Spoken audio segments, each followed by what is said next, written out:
Bienvenue mesdames et messieurs, merci encore toujours dans le cadre de Masolo et Moka Boyebi semaine Zalaki show d'actualité. Le tonton de Masolo Italie nomination à Gentini Ngobila. Oyo lelo et lelo toujours comprendre peut-être toujours retourner est-ce que Ngobila azo démentir Ngobila zo sala il fallait ça là le banini à retirer arena et à lobby moko za permutation mais comme ils sont à nommer beaucoup mais c'est sika boyebi créer polémique vraiment il faut créer polémique parce qu'il était en violation na mibeko ya mboka ya ko nommer il fallait tous la non beaucoup mais c'est pas la élection mais il y a nomadi et créer polémique et nangamu ya IDPS kuna Tolandaki ba image comment Augustin Kabouya aussi a présenté ba bourgmestre ya IDPS oyo lelo par rapport ya démenti ya cabinet ya gouverneur ya ville à Kinshasa et créer Sony ba mususu balobi IDPS respect à droit oyo le ba faut respecter les textes ba tsaki yango wapi eza Sony te erreur zepanani Augustin Kabouya, Augustin Kabouya a ça qui mauvaise sortie à représenter bourgmestre il y a compte il y a IDPS tout ça qui va plutôt que ndakutana na mwana mboka Pierre Nzomba oyo yepe le samedi à ça qui wana totuna ye nenga nini l'IDPS secrétaire général il y a IDPS n'a présenté qui va bourgmestre mais après quelques minutes, quelques heures, le même jour, communiqué à cabinet gouverneur Bimi, démentir l'arrêt, nommé, ils ont payé la permutation à bourgmestre. Mais bourgmestre va être nommé, n'a pas perdu, n'a IDPS, n'a déjà fait. Bon, ça n'a pas mis péco. Le régime, il y a régime, il y a état de droit. En violation. Comment l'IDPS, certaines opinions, comment l'IDPS peut soutenir la nomination. Comment l'IDPS, il y a 37 ans, il y a l'IT, pour instaurer l'état de droit, peut accepter. Quand on a combine, il y a Gentini Ngobila, il y a gouverneur et la ville. Mais Bolanda, Pierre Nzomba, il y a micro, et puis on se retrouve juste après. Merci les journalistes. Toujours le Parlement de Beau-Victoire. Parlement Oyo et accompagné le président Félix. Partage comme victoire. L'IDPS a la victoire. Victoire Oyo a symbolisé na Félix Antoine Tshisekedi Tshilombo comme président de la République démocratique du Congo. Donc, dans le Congo, actuellement, la vision, c'est Fachi. Fachi, on a IDPS. Fachi, gars combattant. Et le lot, on a un Mbok. Donc, tout ce qui est activité politique, tout ce qui est décision, arrêtée aux ordonnances, doit se conformer à la vision de Fachi. Donc, mon tour est il faut que est-ce que c'est la vision, il y a IDPS. Parce que l'IDPS a supposé ma valeur. Démocratie, état de droit, bonne gouvernance. Il y a un moment, arrêtez à Ngobila. Par rapport à ma valeur, il y a les bandas. L'initiative est bonne. Parce que je suis un bourgmestre. Depuis 2006, parce que Baza est lutté. Ils sont nommés par Kabila. Et Bila va commune, dans le territoire, en tout cas, Yombo a jeté. Parce que ça a une vision, il y a mon conjamboko à Tikibiso. Mais dès lors que Félix a su, moi, on a IDPS. Donc, la commune, il faut bien gérer. Et là, tu as Elamba Sika. Surtout dans l'Ingobila, il y ici, il y a un régime passé. Dans un makila, il y a une mauvaise gérance. Il y a un acte a posé eza conforme na vision na bango ya kala eza conforme na vision ya mokonzi mboka te parce que Batamayele balobi il n'a pas qualité. Sur le ministre de l'Intérieur qui suspend le gouverneur et propose la nomination, il peut nommer vu l'urgence et la nécessité. Au cas contraire, c'est le ministre de l'Intérieur qui propose nomination par le gouverneur à la signature du chef de l'État. Nde balobaka oza na nkuku ekobima na poisa amale demi. Donc on comprend que ba master même ba intérioriser atteindre sur côté. Et là on muta beti gauche à bombe droite. Na système à kung fu. Dans moni ba nomination na et qui à l'encontre de la constitution. Nous moni ba onja droit de l'homme ba telemeli yango. Comme la politique, c'est le rapport de force. La politique, c'est la pression qui agit. Pression salike. Mobilisation gisima. Anile awangani. Anile kuta awangani. Neko faire le bas, c'est quand on a son mec. Ameki, aoki sort. Mais il comprend le temps de minute de pression. Les ongisi giga atalisima azongi moto dans côté de la prérogative de chef de l'État. Donc on comprend FCC ba sincérité ne waze ko lo baso moni mutaboya yo alinga zongo na bosa ile kubango bata FC ba bosani ele uzo tungisa bango signature ya fachi. Donc on se rend compte que Raiso Kabila zalaki le logo Kabila azasu raïsté. Parce que force à FCC, c'était l'armée et l'argent de la République. Mais dans la minute où l'argent et l'argent et l'armée, parce qu'il est commandant suprême à FARDC et à la police. Celui le garant des bons fonctionnements du sud de la République. Donc on ne pas si à FCC c'est quoi la signature. Au signature on a, ils ont un cadre le peuple d'abord. Oui, c'est vrai. À considérer commune, ils ont mal géré. Oh, comme on dit, on ne change pas l'équipe qui gagne. Celle qui échoue, on la change. Mais comme l'équipe peut échouer, on doit maintenir ce qu'on va faire. Donc, à partir de là, tu comprends les fatigues. Il faut nommer les bourgmestres, l'administration du territoire, le chef de secteur, le chef de cité. Congo, Mobima, parce qu'il a la signature reconnue par la Constitution. Donc, on a à chaque chose malheur est bon. Et là, on a et ça, c'est logique. Il y a là, on a jamais ma bunda. On a donné ça à mon conjoint. Donc, on a fait Fachi. On a demandé que Félix président. Mais on a ça. On a ça pour nous faire le pouvoir. Tu as vu ce qu'il a le pouvoir pour te donner l'ango. Et ça, la moto a défendre le pouvoir à Félix Koleka. Tu vas bounder l'ango. On va bounder l'ango. Et ça, parlementaire debout. En Afrique d'ici, on a un vétéran. Mandela a pouvoir Congo tous les vétérans autour de Mandela pour pouvoir le pouvoir.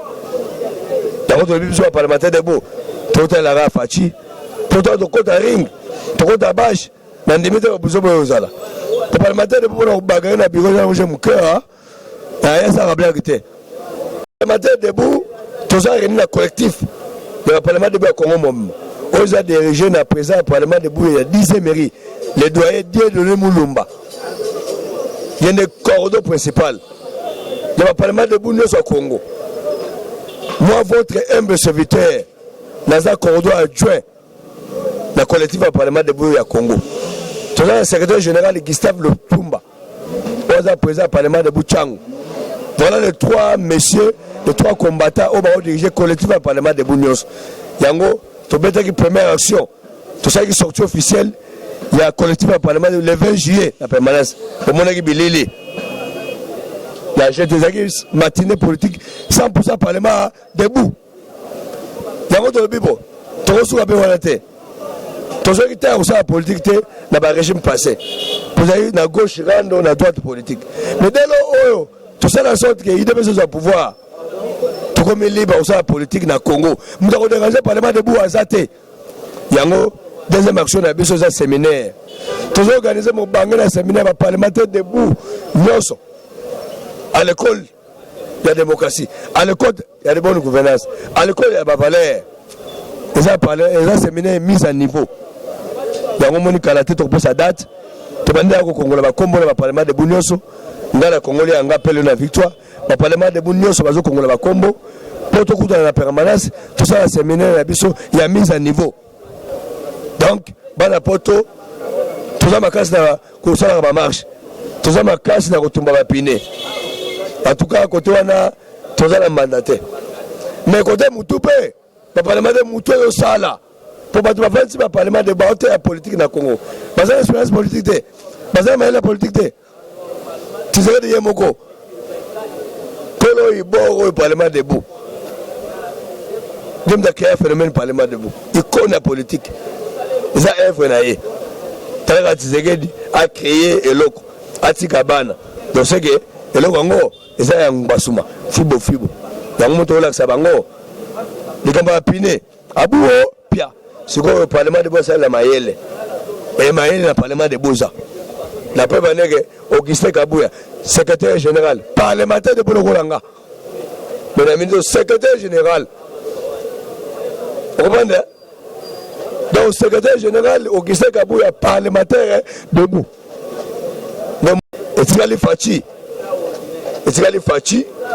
un parlementaire debout, à l'instar, il va vétéran à ANC. D'accord, tu as battre la pouvoir. Lisse le colère, lisse. Voilà, et le côté au sein de la Fachi,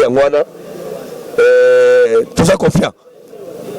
Fachi a été Moussala, parlementaire de Bassali. L'œil et l'oreille, la bouche, pour que ce soit lisse. Lisse Fachi, parlement debout. Monoka Fachi, parlement debout. L'État Fachi, Makofi, Fachi, parlement debout. Kotambola Fachi, parlement debout. Voilà. Séminaire Wanatina Wana. L'Union fait la force. Fachi est mort avec l'appui à peuple congolais. Fibo. Tout ça déterminé, il y a revendre sa pouvoir, il y a des petits moukolés sur Roya. Tout ça va bien. Petit moukolés sur Roya. N'est-ce pas de la gango, n'est pas de revendre la gango. On a comme politique sur eux. Pourquoi? Parce que il y a des Tigabiso, des grands politiciens, des grands Djoko. Tout ça, il y a des repères dans le rente. Nous sommes parlementaires de Boutouala, il y a des repères. Pablo, il y a des repères. Bon, regardez, Mingité. Ban a peur baza. Parce que l'artiste a raté. La politique c'est l'art de gérer. C'est un art. On disait que c'est un artiste. Tu as créé le Parlement des Beaux. Et ça a arrêté. Et ça a œuvré. Ce que Bissot a créé, tout ça l'a suivi. Donc le Parlement des Beaux toujours la terre. Et ça a boulot dans le peuple. Politique peut vendre. On a limité mon toit au thème du Parlement des Beaux côté politique. Parlement des Beaux. Au bout de la base. Yoka base naye yoka base bon la to yoko se rendre compte déjà ko la yoko fisi mutuka na opesi mécanicien et puis c'est bougie mais mécanicien le na bougie a comme la classe soupape nacho d'échappement on rappelle moto et ça la bougie tant que boto le marché mutuka a comme finga yo o za bembo foka donc et bon la to se rendre compte les aïkop pour l'élection c'est en 2018. Les gens qui sont groupe armé. Quand ils créé un groupe armé, ils créé Ebola. Papa, ils sont malades de mon messie la raté. Nous comprenons déjà Chida. Pour Ebola, budget Ebola, chaque pays a son salaire. On peut me mettre que Ebola, c'est parce que comme business. Quand vous faites comprendre, c'est une image à pouvoir en aller. Parce que Ebola, ils ont empêché d'investir ailleurs. La paix venait que les musulmans, que les mecs, ils allaient quitter. Les musulmans congolais, les mecs. Pourquoi? Parce qu'ils sont les gens au Congo. Donc, les gens font comme pour diriger l'image à Congo. On fait ça pour le Kitoko. Donc, Moni Fachi était le commandant suprême, chef de l'État. Habité. C'est ça. Il y a pas maintenant. Si quelqu'un a un programme Ebola, il y a un expert. Donc, on a Congo, expert. Papa, Congo, il va payer Batala. Docteur Mouyombe. Espérance et Vanda. Tant à Bendi Bor, il y a qui sont sur l'Ebola. Donc, on comprend les agriculteurs. Et puis, il y a un ministre démissionnaire. Il y a un programme Ebola. On a un ministère de la Santé. Le programme est ébélé. Le programme élargi à la vaccination contre le polio. Programme contre la tuberculose. Programme contre le lèpre. Donc, le programme est le ministère de la Santé. Le programme est au fâché, on a démissionné. Nous avons noté qu'on a démissionné dans le Yengete. Nini. Surtout que vous avez un médecin traitant. Médecin traitant Etienne. Tu comprends de vie d'ailleurs. Malheureusement, comme ministre de la Santé. Tu as la belle voix vieille. Non, mais Ebola. Ebola, où me nini. Donc, Massawana, tu as là. Donc, les gars, Ebola, ils ont une mauvaise foi. Les rois, ils ont la Congo. Jamais Congolais au CP là. Il faut que ça soit matanga kaka. Basal de fête et comment ça le matanga. Te. N'engue fachaye. Bibembe fait diminuer. Mpia fait ça ni éliminer. Chômage ça ni éliminer. Maman be ça ni éliminer. Parce que le Congo le kozanga ibiso kaka, il dépêche le pouvoir. Congo monde zanga kaka il dépêche. La peuple n'est qu'à salika 6 mois à Pamba, le Congo a salé 5 ans. Et puis, c'est palpite la classe politique à Congo. Palpite à GT. On demande que non, il dépêche le pouvoir. La Bible dit, ce que tu crées, c'est ce qui t'arrive. Dans la Tine Banga, il dépêche le pouvoir. Le ministère a fourmi, dans le Nzambe, Dieu le Père. Il dépêche le pouvoir. Le ministre de vendre, maman Nabana, vendez-la. Donc, pouvoir aujourd'hui, tout le monde a besoin pour la ligne. Pour tout la boule à Congo. Le peuple d'abord. Le Congo d'abord. Tout le monde à l'État. Ça y est, où? Nous allons la mettre. Tout le monde à l'État. Boka Sao, où? Boka c'est ton amité. Tout le monde à l'État. Université, où? Université de Ngomité, tout le monde a l'État, tout le province. Pour que tu image de ça, la province, papa. Fachi, Azo, Congola, nous allons avoir 3 provinces, pour 4 provinces. Fachi, béton. Kasangolo, qui ça, ça. Qui ça, 500. Oh, quelqu'un colle. Kasangolo, paye un week-end. Moi, dimanche, mon robot, il y a aucun qui colle. D'abord, ça est dans le marché, très climatisé. Faisait rebelle, ça va là dire, bon rebelle va faire. Pour le Congo Shida. Bon, ma fille, c'est Nzambe changer à Congo. Bon, mais mon Congo est bino. Vous avez le Congo, belle boye, 80 millions. Mais bon, on a matama. Quand là, il était très dans la main. Bah, on va dans le marché, mais c'est vrai. La climatisation est là. Ce qui est vrai, en tout cas, Fachi de Makambo. Alors, ça va vous le Congo, là, va Congo. Baba, ça va diriger, Bango Bolinguanini, Yamalewa, Bazuba Minera Congo, Baminera Congo et à Bango. Le sol et le sous-sol appartiennent au FCC. On a FCC, on a fait quoi quand un peu, surtout quand Félix président. D'abord, le peuple, la Banque centrale, Talala, FCC va salir 21 ans, la pouvoir. Carburant, va sombater. Bien, va sombater. Va vivre fait, va sombater. La Banque centrale, va sombater à l'État roi à Bango. La entreprise, parce que les entrepreneurs étaient. On s'est raconté, moi, je suis la FPI. Bave coopération moi je là depuis Fachi aye yoka mukonja FCC master bobo mamoto master wana aena bulu oyo soko tema bonga l'État bekolo donc Fachi azo diriger Congo na bula Kasavubu bula Kasavubu donc oza suite fait ya Kasavubu donc continuité ya Kasavubu pour IDPS eza sur logique ya Bako. La valeur est universelle. La valeur au Kasavu est nango. La valeur est Congo. Pour un Congo, il y a un Congo à l'État. de Fachi dans l'esprit de Congo. À quel voyage? Mon la Banque centrale, mon l'État, ma OPD, l'office de route, voilà, gestion de Congo. Donc, Fachi a eu gestion à Kassavoum. Yango, a son méconnaissant, mais au Simba. Congolais, vous avez un CPL. Vous n'avez pas la poto. Vous avez un moyen, na expérience, vous avez un moyen. Vous avez un moyen. Vous avez un moyen. Vous avez un moyen. Vous avez un moyen. Vous avez un moyen.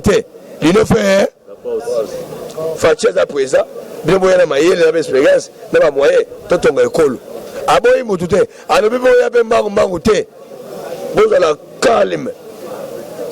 Vous avez un copine. Vandakula. Attends, mais le repèse.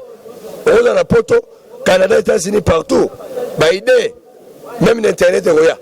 Fatia, on a idée, Nabino, à Osalé là. C'est bon, il y a un moyen. Quand tu es au fond, tu as le pango, la RDC, et c'est les Congolais, les Banda, la carte. Nabano, Bobotukuna, les Congolais. Bon, ça va un peu l'ingala. Même le Ramboga. Oza Congo pour ça bana babino ki Congo. Oh école nous à Congo quatre langues bonax. Mais vous ça lingala te pour lingala ya ngonde wala langue moko santi que non. Soko yebi ngo fibo. Donc bana poto eloko ngobila nenge ko faire yemba bose kanga tira osani na omega. To bango nyoso bazo mega siachi afachi. Janini mabunda pe à côté de session extraordinaire. Bon, nous avons côté pour la Conso reconnaît des sessions. Session ordinaire, il y a mois de mars, la session Moussous, il y a mois de septembre.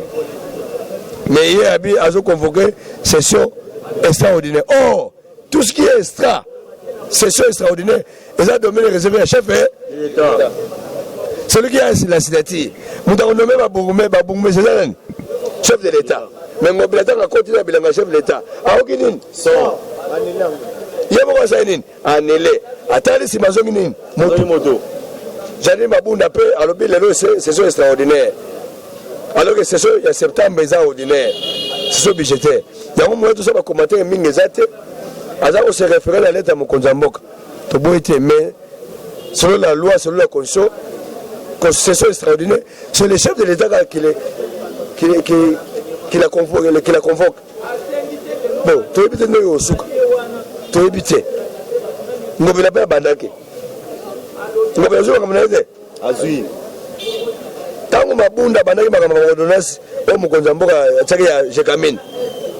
A bandake. Mais dans la souki na katika, aokinin. Aokison. Nous les tenons là. Non. Attends, on se réfère à la lettre de Mukonzamboka. C'est demande à chef de l'État. Bon, dans la chérie, c'était, nous avons analysé comme politique.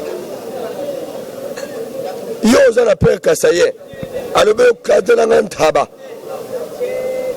Il y a un moutouna michopo qui a parlé. On a cassé son date.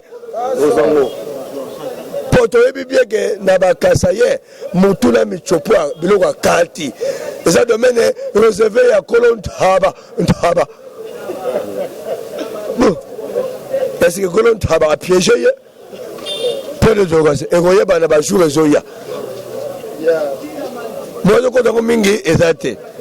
Bana poto, botika on a mbeyambe. Momeke mbeyambe, vérité des aînés. Et comme vérité ya boulot, faire le gars boulot, la mouka yo boulot.